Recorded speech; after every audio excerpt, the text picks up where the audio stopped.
Olá, boa tarde. Agora são 3 horas e 15 minutos. Estamos ao vivo pelo canal HIT Notícias e o Acontece Agora está no ar.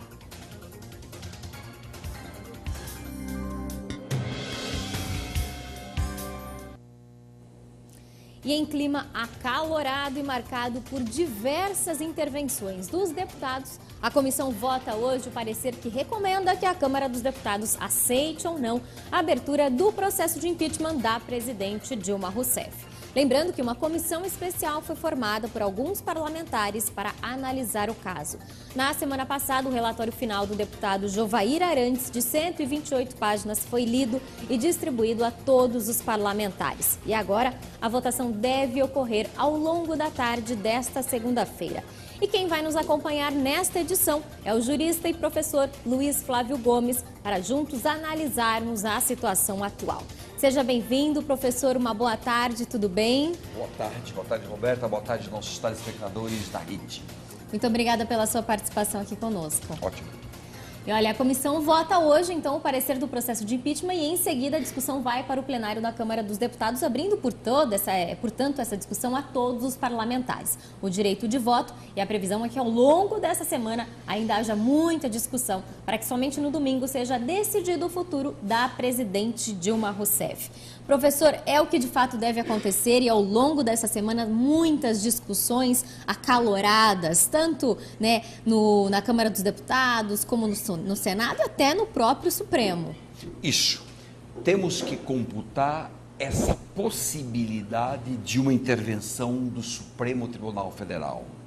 Sobretudo pela defesa que fez hoje pela manhã o advogado-geral da União, José Eduardo Cardoso. Ele deixou claro que, na visão deles, da defesa, teria havido problemas formais, seja na conceituação ali do delito, do crime de responsabilidade, seja no andamento do processo, que foi diferente do andamento do processo que teve o processo de Eduardo Cunha na comissão de ética.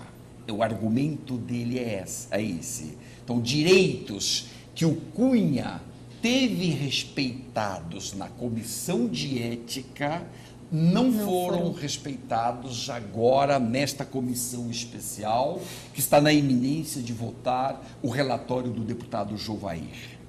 E faz todo sentido essa fala do ministro Eduardo Cardoso. Do ponto de vista formal, sim, faz todo sentido. E o que é que se supõe? Nós, o que achamos? Que o governo vai para o Supremo para discutir esses detalhes formais, técnicos. E eu acho que sim, tem 99% de chance de ir.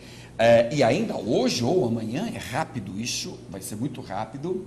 E caberá ao Supremo dizer o seguinte: se o processo de impeachment está seguindo dentro das regras ou fora das regras. E, na minha opinião, o Supremo muito provavelmente vai decidir que, do ponto de vista formal, existe o crime de responsabilidade e as formalidades, dificilmente ele vai entrar neste detalhe. Penso que o Supremo não entraria neste detalhe, vai dizer isto é problema do Legislativo. Ou seja, o Judiciário, nesta altura do campeonato, não tem mais força para conter esta locomotiva do impeachment, que já está dentro do trilho e está numa velocidade imensa. É difícil agora retroceder.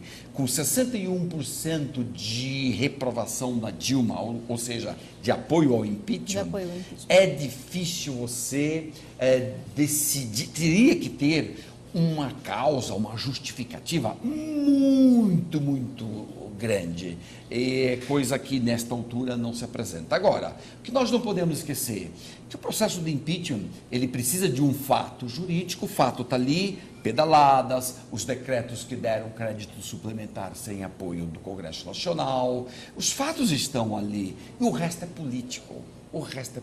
A decisão é política e decisão política está tomada.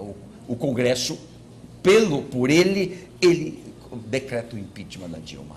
Quando o senhor falou nessa velocidade, né, desse processo de impeachment, essa velocidade, então, é um ponto positivo para a democracia no geral, para a população brasileira? Isso é importante da velocidade é que não atropele direitos das pessoas, ou seja, direitos procedimentais. Não pode, por exemplo, ignorar o direito de defesa. Não, aí anula tudo. Então, a velocidade está indo, por enquanto está observando, ainda hoje o José Eduardo falou defendeu novamente. Teve 40 minutos ainda para falar. 40 minutos para falar, ou seja, a defesa está ali.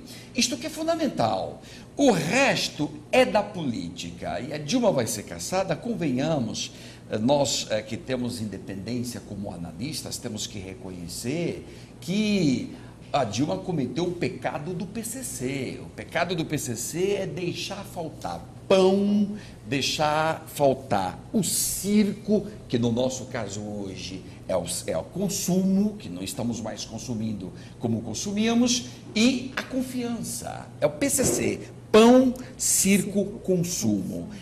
Todo governo... Confiança.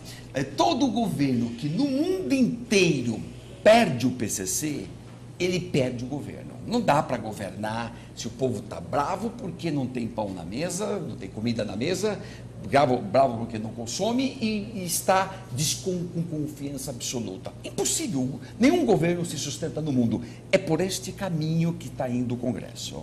Tá certo. Bom, então vamos acompanhar ao vivo o que acontece agora lá em Brasília, direto na comissão. E a gente pode continuar conversando sobre isso. Infelizmente, na peça do relator. E é o discurso aqui que não enfrenta o debate como o Barbosa fez quando ele veio aqui como ministro da Fazenda e como, de forma espetacular, fez o ministro Cardoso, não deixando argumento em pé das acusações que foram feitas. E eu quero dizer aqui que só estão no processo, repetir isso, para alguns a gente precisava desenhar, mas eu vou falar. São 6 decretos e um tema de pedalada. E já que pouco se falou no tema da pedalada, eu vou falar aqui. A pedalada se refere ao plano safra da agricultura familiar do país. No tempo do Fernando Henrique Cardoso, tinha 2 bilhões apenas para a agricultura. Mesmo a parte do subsídio colocado no juro, que não tinha tanto subsídio, porque o governo Fernando Henrique Cardoso dava pouco subsídio para os agricultores, mesmo aquela parte, o Fernando Henrique Cardoso também atrasava no repasse e não era operação de crédito. Não era operação de crédito. O que a Dilma está sendo acusada? Ela não está colocando 2 bilhões para os agricultores, senhores deputados e deputadas. Ela está colocando 20 bilhões para o plano safra da agricultura. E com juros superior do que era à época subsidiado. Portanto, esse recurso é integralmente repassado pelo Tesouro para o banco. Não é operação de crédito. E a oposição e o nobre relator insistem que aquilo é oposição, que é operação de crédito. Não é. Qual é a conclusão que eu chego? A oposição aqui que é golpista, quando ela só critica o plano safra de quem produz comida no país, quando ela só critica o Minha Casa Minha Vida, quando ela só critica o Bolsa Família, quando ela só fala mal do Mais Médicos, é que ela não quer esses programas. Então o que a oposição está fazendo é rasgando a Constituição, rasgando a lei, anunciando um golpe. Bom, nós estamos acompanhando então ao vivo pela TV Câmara exatamente essa comissão e os deputados falando com relação aos decretos que nós iniciamos nessa nossa conversa, né, professor? E agora falando exatamente sobre a questão da meta fiscal, que foi um dos assuntos debatidos pelos parlamentares e que inclusive o Cardoso disse que a meta fiscal precisa ser estabelecida anualmente e não mensalmente, conforme a acusação do relatório do deputado Jovair Arantes. Professor, como é que a gente pode fazer uma avaliação dessa questão da meta fiscal? Isso, a questão da meta fiscal é a seguinte: no meio do ano passado, o governo já tinha problemas de descumprimento da meta projetada no orçamento, fez aprovar e o Congresso aprovou, alterando essa meta e passou de 100 bilhões de déficit. Esta meta nova encaixa todos os créditos que foram dados pela presidente. Aí ela não violou. com a meta nova, que é uma lei que foi colocada em vigor, então, os decretos da presidente, aqueles créditos não ultrapassaram a meta, ficou dentro da meta. E o outro argumento que foi utilizado é que as metas têm que ser cumpridas anualmente, não mensalmente. E se você computar o global, o ano, não houve de fato, não se extrapolou, não se ultrapassou aquele limite que foi estabelecido na lei de julho de 2015. Então a história da meta é essa. É um pouco complexo, o assunto é técnico, mas no fundo é isso. Então imagine, alguém dá um dinheiro para a família comprar X. Não, não deu o dinheiro, está faltando dinheiro aqui em casa. Não, então quem dá o dinheiro diz, não, então vamos lá, eu vou dobrar o dinheiro. Vocês só não podem ultrapassar o limite que eu estou dando. Se ficar dentro do limite novo, você está cumprindo aquilo que foi estabelecido. Mais ou menos a lógica é essa. Porém, reitero, este processo tem um caráter fortemente político, e os deputados e senadores vão decidir mais por este viés político e não tanto pelo viés jurídico. Quem decide jurídico é o Supremo. É o Supremo. Então, cabe agora ao governo colocar essas questões formais dentro do Supremo, e o Supremo vai decidir se sim ou se não, se o governo tem razão ou não tem razão. Mas a decisão do Congresso é muito política. E outra coisa, o que se decidir aqui, o Supremo depois não pode reformar. Aí houve um cochilo do ministro Marco Aurélio, na semana passada, que declarou, não, depois que decreta o impeachment, ainda a presidenta pode pedir ao Supremo. Não pode pedir mais nada. Não pode. Decretado o impeachment, acabou. Finito, porque é uma decisão política, questão de competência. O impeachment é do legislativo e o judiciário faz outras coisas, né? Então, cada qual no seu âmbito de competência. O processo de impeachment não se coloca como um processo penal, então? Não, não é. Ele não é um processo penal no sentido que a gente entende de que cometeu um crime, de um assassinato, um roubo ou um estupro. Não, não é nesse sentido. Ele é um castigo para aquele governante que descumpre a lei do impeachment, praticando crimes de responsabilidade. Tem semelhanças, mas não é idêntico, porque a pena que se aplica no impeachment sai do cargo e não pode concorrer a outro durante 8 anos. Esta é a pena. Então, não é cadeia, não vai para cadeia, não é nada disso. Então, esta é a diferença entre um processo penal e o processo de impeachment. Há uma diferença. Tá certo. Bom, e a gente pode afirmar se houve má-fé da presidente Dilma Rousseff no governo quando nós nos referimos também a toda essa questão aí de acusação e também ao crime de responsabilidade fiscal. Como é que a gente faz uma avaliação na questão do crime de responsabilidade fiscal? Houve a má-fé? Houve a má-fé. O relatório do deputado diz que houve essa má-fé. Na verdade, o relatório não disse que houve má-fé. O relatório do deputado Jovair disse que há dúvida. Porém, na dúvida, ele diz tem que processar. Que foi o que o Cardoso rebateu. Rebateu. Na dúvida, tem que processar. O que escreveu foi isso no relatório. E o Cardoso disse que não houve má-fé. Bem, no que diz respeito aos decretos de créditos suplementares, todos os governos fizeram, o que não absolve a Dilma. Se isso fosse, de fato, e foi enquadrado na lei de responsabilidade, ela vai ter que ser responsabilizada, mas é outro tema que vai para o Supremo. Se essa questão toda de pedaladas e créditos por decretos, se isso está escrito na lei, o Supremo não vai dizer houve o crime ou não houve o crime, o Supremo vai dizer está na lei ou não está na lei. É só isso que o Supremo pode.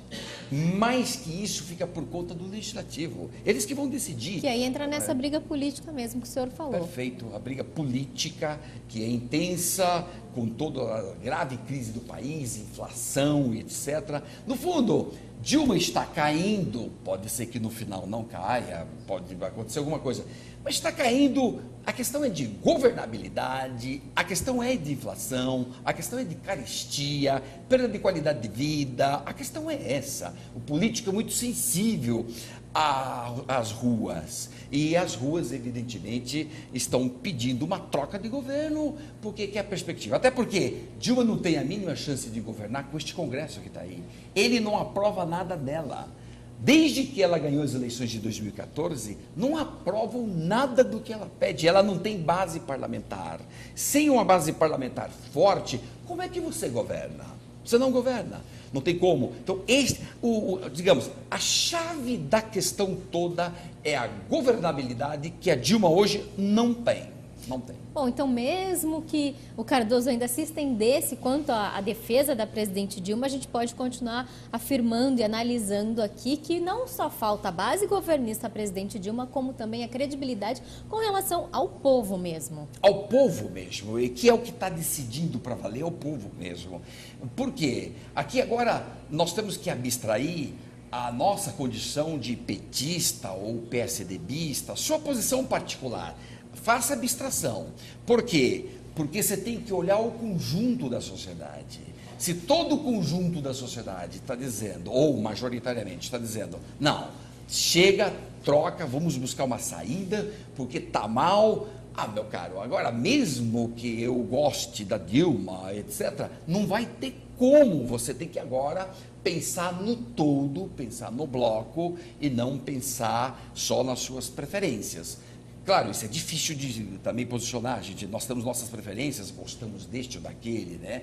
Mas agora chegou o momento de pensar no Brasil, o Brasil. E independente de tudo, fazer uma limpeza nesses corruptos de todos os partidos. Isso é muito importante e não deixar um eventual novo governo de Temer, não deixar abafar a Lava Jato, que já está no projeto deles.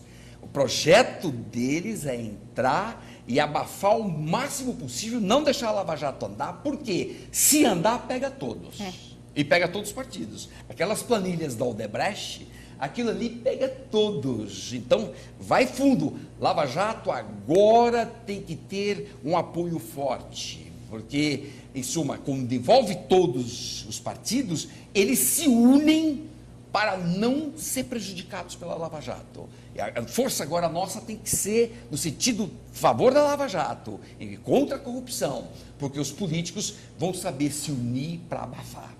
Professor, então a gente pode dizer que essa força política, né, do povo nas ruas vai ter mais efeito ainda. Depois, né, supondo que todo esse processo de impeachment realmente a presidente Dilma Rousseff se afaste do governo, o Michel Temer, que é vice-presidente, assuma como presidente interino, então, do governo federal, e aí todo esse processo do povo nas ruas vai dar mais pressão para que a Operação Lava Jato continue e possa colocar de fato esses políticos, cada qual no seu lugar? Roberta, você tocou no tema mais importante daqui para frente. Ou seja, se nós não dermos apoio para a Lava Jato, ela morre por si só, porque o mundo político vai se entender. Assim fizeram na Itália, massacraram a Operação Mãos Limpas. De que maneira? Os políticos se uniram e começaram a aprovar leis de anistia, etc. Então, é isto que é importante. E agora vem um teste aí danado para todos nós, porque quando a gente sai para as ruas contra a corrupção do PT, é moleza. É moleza, porque tinha um monte de delações, um monte de provas.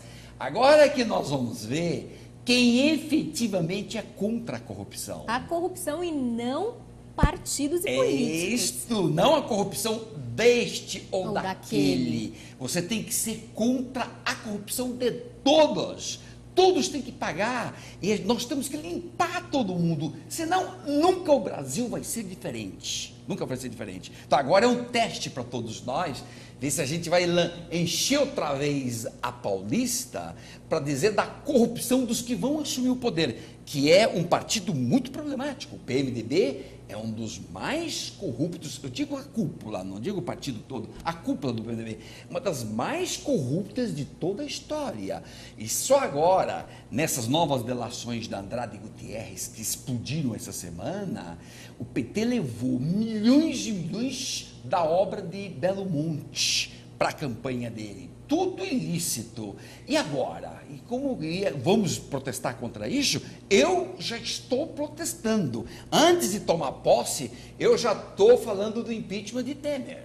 Que tem que acontecer, então. Claro, porque se você não é honesto, como é que você governa um dinheiro do povo? Você não pode. Então, o Temer tem lá seus problemas, mas quem está do lado dele, Cunha, Renan Calheiros, Romero Jucá, Valdir Raup, Jader Barbalho, Sarney. Este é o grupo que está ao lado dele. Convenhamos, esse grupo não é um exemplo de honorabilidade, de honra, de honestidade. E então nós temos que questionar todos. Não pode escapar, nem PSDB. Se tiver provas contra o Aécio, por que não processar o Aécio? Claro que sim, contra todos. Limpeza.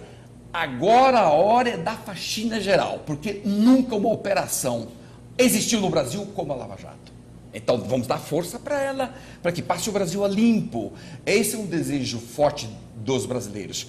Mas não basta só queremos, tem que ir para a rua, tem que escrever, temos que estar juntos para faxinar geral. A ordem é essa, faxinar geral. É isso que eu ia perguntar, professor. Não basta querer ter todo esse desejo de que haja uma limpeza no Congresso Nacional como um todo. A força das ruas, do povo nas ruas e também deixar de lado essa questão partidária. Realmente ver quem ali pode governar. Mas o senhor acha que sobra alguém nisso tudo? Sobra sim. O sistema político brasileiro está podre, está muito ruim, está falido, mas tem gente com honorabilidade. Vai sobrar. Os sobreviventes têm que se juntar aos novos que vão chegar com novas mensagens, nova ficha, tem que entrar com ficha limpa, novas ideias. E aí sim, se somando os sobreviventes mais os novos, você tem condições de apresentar para o Brasil um plano de governabilidade, contenção imediata dessa inflação, volta à estrutura de emprego, etc. Isso tem que ser feito. Ou faz isso, ou a crise social pode ganhar uma dimensão e todo mundo perdeu o controle disso. Daqui a pouco vai precisar aí de colocar exército na rua, porque o povo vai ficando realmente magoado, está irado, está indignado, mas daqui a pouco ele parte para manifestações mais violentas. Isso é o cuidado que temos que ter, evitar que isso aconteça. E está na hora ainda, está em tempo de evitar. O quê? Mude a política econômica, mude a política de empregos do país, controle essa inflação, tem que ter, controlar gastos públicos. Se a gente em casa não pode gastar mais do que tem, como é que o governo pode gastar mais do que tem? Você vai na tua casa, faça isso, gaste mais do que você tem. Você vai ver no final do mês o que é que você vai acontecer com a tua vida. Não só vão cobrar, como se precisarem tiram você da sua casa, né? Ainda tira a tua casa de você, exatamente. É isso daí. Então, cuidados, são os cuidados, assim, digamos, básicos de vida. Não estamos falando nada estratosférico, ninguém pede isso. Não um plano extraterrestre que vai baixar no Brasil. Não, nada disso. Faça o beabá, Como se administra uma família bem. Faça a mesma coisa. Aliás, o senhor tocou num ponto importante, que é a questão da inflação que nós estamos vivendo no Brasil. Uma das revoltas da população também é por conta disso. Isso porque a inflação come o que você está ganhando. Você compra com X dinheiro, você compra um pacote de coisas. Mês que vem, com aquele mesmo X de dinheiro, você já não compra aquelas mesmas coisas. Você percebe na hora, diz, espera, mas no mês passado eu consumi isto, esse mês eu não posso consumir. Imediatamente te vem a indignação. E mais, é que o Brasil teve um momento fantástico nos 10 primeiros anos desse século que melhorou a qualidade de vida mesmo do povo. Muita gente. A verdade é que nós melhoramos, o povo começou a consumir mais coisas que não consumia. É bem verdade, com créditos, muita gente fazendo crediário, Sim. Mas consumia. Hoje não está consumindo nem o mais. crédito, né, dá conta de tudo isso. Agora nem crédito, nem o consumo, e aí baixar de nível é problemático. Se você não conhece o nível de cima, bom, isso não está bem, eu não consigo. Mas quando você conhece, tem que abaixar? Não. Aí é complicadíssimo para a vida das pessoas. E a classe média, que eu acho que talvez tenha sido uma das que mais sofreu com essa questão da inflação do Brasil? Assim, não há dúvida, a classe média é uma das que sofre, e particularmente a classe C. Essa foi, então, a que sofreu mesmo. Mas, no fundo, o que nós estamos fazendo no Brasil é um saneamento. O Brasil está passando por um processo de saneamento, é uma catarse. Vamos enxugar isso aqui, limpar. E é um americano aí que diz assim, olha, é na hora que a maré baixa, que a gente descobre quem estava nadando sem calção.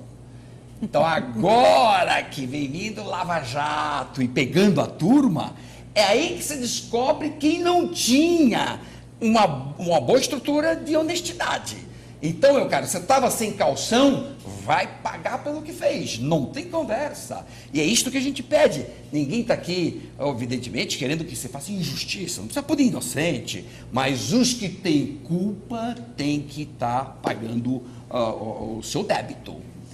Vamos rapidamente ver como é que está lá a comissão em Brasília, como é que está o clima entre os deputados e depois a gente vai falar de pedaladas fiscais. Okay. Já usou 15, presidente. Eu vou usar mais 5 minutos, senhor presidente. Então, Mas minoria fica sem tempo. Ele vai ceder. Ok. O Brasil em que um ex-presidente manda a Receita Federal parar de investigar o seu instituto? É esse o Brasil que nós vamos votar hoje à noite?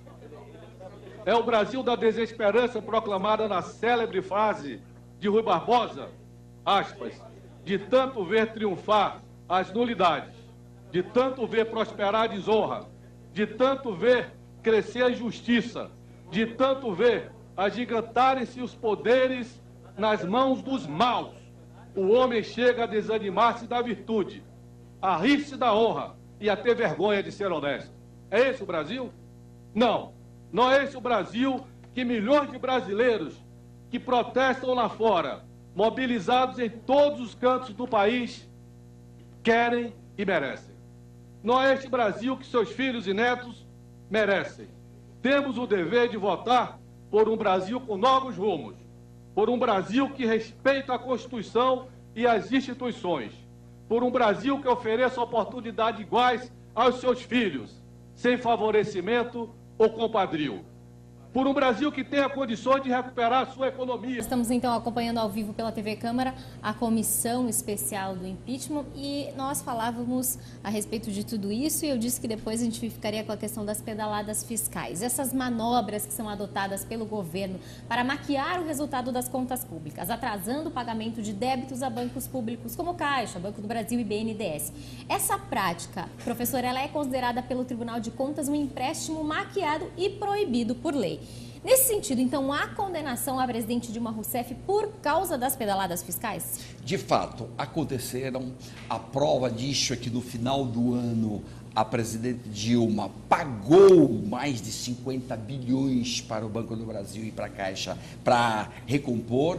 Aconteceram as pedaladas fiscais. E houve maquiagem das contas públicas. Dá a impressão de que estava tudo indo mais ou menos, quando na verdade tinha um rombo grande. Bom, ela pagou 52 bilhões em dezembro dessas maquiagens, devolveu o dinheiro para os devidos bancos. Ou seja, maquiagem é algo que já desponta, sim, um princípio de má-fé. Por aí, possivelmente, sai o impeachment. Nas pedaladas, sai o impeachment. Nos decretos suplementares de crédito, eu não creio. Isso daí vai...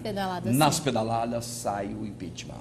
Bom, de todo jeito, a presidente Dilma Rousseff continua afirmando em vários pronunciamentos que ela tem feito depois que esse processo do impeachment começou a circular, então, dizendo que ela não renuncia e que é golpe. O que o senhor fala sobre isso? Pois bem, ela diz que não renuncia, mas a gente na vida pública, as pessoas da vida pública, tudo depende das circunstâncias. O momento político muda conforme as nuvens.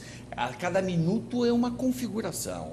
Daqui a pouco, hora que passar na Câmara dos Deputados, se deve passar, certamente eles vão buscar consenso, sim. O próprio Lula já sinalizou que o Brasil precisa de uma reconciliação nacional. Portanto, está sinalizando de que pode haver um grande acordão. E agora, só o cuidado. O que vai haver um acordão no mundo político já não tem mais nenhuma dúvida em torno do Michel Temer. Isso já não há mais dúvida. A questão é E o que é que eles estão combinando? Porque enquanto combinam para melhorar o Brasil, nós estamos de acordo. Mas se combinarem algo para atrapalhar a Lava Jato, nós temos que dizer não. Não. Então, vamos ficar de olho nesse acordão nacional, isso vai acontecer. E um detalhe importante, a Dilma, presidenta, não é afastada agora, hein? Nem é afastada hoje pela decisão da comissão, nem é afastada pela decisão da própria Câmara dos Deputados, que pode acontecer daqui 3 dias, 5 dias, 10 dias, 20 dias. Não é aí. Ela só é afastada quando o Senado, não a Câmara, delibera por maioria simples, 41 votos, que abre o processo no Senado. Essa abertura do processo de impeachment, aí perfeito, ela já está fora por 180 dias, é o prazo que tem o Senado para julgar. E para o Temer entrar, se já for entra caso, imediatamente. já entra imediatamente. Imediatamente, assume na mesma hora. Para que as pessoas em casa possam entender, a comissão vota hoje, essa comissão especial, mas depois disso tem a votação que vai para o plenário no geral, da Câmara dos Deputados. E só então depois é que vai para o Senado. É esse o processo que a gente vai viver ao longo dessa semana? Perfeitíssimo, e é só entender que impeachment tem 3 momentos. Aí todo mundo compreende, não esquece mais. Uma coisa é autorizar o processo, é o que a Câmara faz. O que está acontecendo hoje. O que está acontecendo hoje e o plenário da Câmara. Ela só autoriza. Passa para frente. Outra coisa é abrir o processo de impeachment, é o Senado que abre. Aí a presidenta cai fora do poder. E julgar o final, julgamento final. São 3 etapas. Autorizar, depois abrir o processo, depois julgamento final. São 3 momentos. Estamos, por hora, vivendo o primeiro momento. E esse julgamento, como é que ele deve acontecer, professor? O julgamento é pelo Senado, depende de 2/3 do Senado para aprovar, ou seja, 51 votos, 52 votos, 51, 52, 2/3. E com a presidência do presidente do Supremo. Então ele sai do Supremo, preside o Senado e acontece a votação dentro do Senado Federal. Portanto, tudo quem delibera mesmo para valer é o Senado. É o Senado. A Câmara só autoriza o processo de impeachment. E o que a gente pode esperar do Renan Calheiros? Renan Calheiros é o político mais liso que existe no Brasil. É o mais experiente político, né? Então, não se espera... O Renan, de tudo você pode esperar. Tanto um acordo com o PT, quanto o Renan Calheiros, você pode imaginar também entrar junto com o PMDB. O Renan vai tentar fazer um acordão. O Renan participa do acordão nacional para suavizar a vida de todo mundo. Até porque a dele, ele está com denúncia pendente no Supremo. E, portanto, todo mundo quer se livrar. Ninguém dos políticos hoje, desses envolvidos, sabe o que vai ser o amanhã deles. Né? Se vão para a cadeia ou se vão poder ficar no Congresso Nacional. Então, em virtude disso, esse acordão vai tentar suavizar. Mas não tem mais como voltar atrás na Lava Jato. Lava Jato foi, e a corrupção, nós temos que lutar por ela, contra a corrupção, independente de quem quer que seja, independente do político. Corrupção é corrupção e o corrupto não pode ficar gerindo dinheiro público. Bom, nós vamos continuar acompanhando a votação de hoje na Comissão Especial de Impeachment da presidente Dilma Rousseff na Câmara dos Deputados, que deve se estender ao longo desta tarde. E podemos, então, voltar a qualquer momento. Agradeço ao professor e jurista Luiz Flávio Gomes, que nos ajudou a entender melhor todo esse cenário político que o Brasil vive hoje. Uma boa tarde para você. Nos acompanhe também pelo facebook.com/programa Acontece Agora. Ok.